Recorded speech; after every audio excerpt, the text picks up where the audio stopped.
My name is Riley Gaines, and I'm a 12-time All-American swimmer from the University of Kentucky.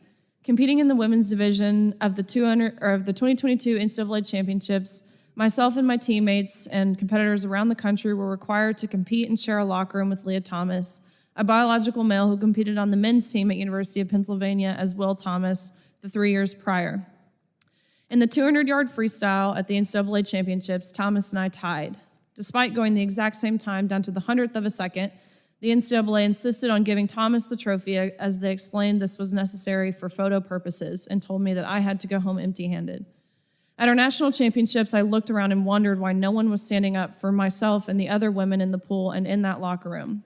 As I talked to my teammates and competitors at the championships, I discovered that the overwhelming majority of the girls shared the extreme discomfort of being forced to strip down in front of a male who was intact with and exposing male genitalia in that same room. After seeing how this affected every girl at that meet, I decided I would stand up and speak out.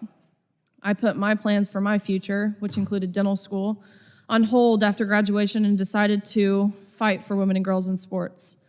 Last December, I joined the nation's most influential women's organization, making gains to stand up for women's rights and against discrimination of women in single-sex spaces. Independent Women's Forum and its C4 sister organization, Independent Women's Voice, and I serve as a spokeswoman there.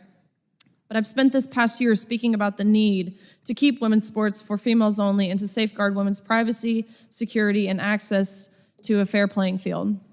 The right to privacy and equal opportunities for women are not being protected by Title IX.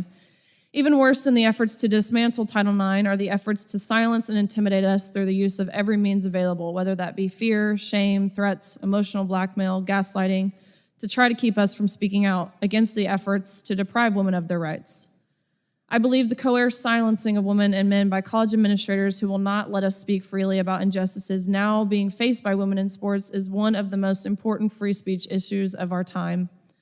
Seeing how universities were not allowing students to truthfully consider all perspectives, I found it necessary to travel to colleges all over the country to share my experience surrounding the injustices being faced by women in sports and the systemic attempt to erase women as a whole. On April 6th of 2023, I traveled to San Francisco State University to speak to a campus group on the right of women to compete on a level playing field in sport. The school administration was aware of my visit and the program had been publicized on campus. I was told I would be met by the campus police and briefed on a security plan an hour and a half before the event, but the police failed to show up to our scheduled meeting. I went to the classroom building where I was to speak, which was on the 3rd floor, and I entered the room, which soon began to fill with protesters. Still, the campus officers did not show like I was told they would, and I began my speech, and the protesters in the room, they were not generally disruptive.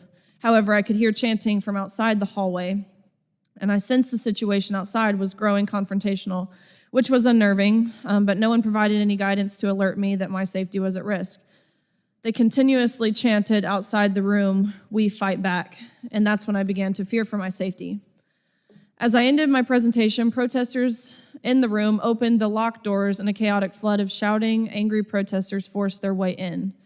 They rushed at me with fists raised, most shouting and angry faces coming around me.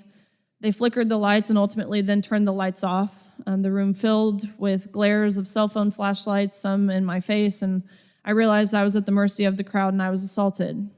A woman grabbed me and told me she was with the campus police and pulled me towards the door, but I did not believe she was with the police because she wore no clothes that indicated she was an officer, and she had a face covering on so I couldn't see her face. And I resisted going with her, but I recognized I really had no choice because I couldn't have made it out without help. Again, I really truly feared for my life. But once we made it into the hallway, we were met with an even larger mob, blocking the stairway exit, ultimately forcing us to barricade ourselves into an office alongside the same hallway. The small room we had found would be my prison for the next 3 hours, and in those hours, I was certainly held against my will.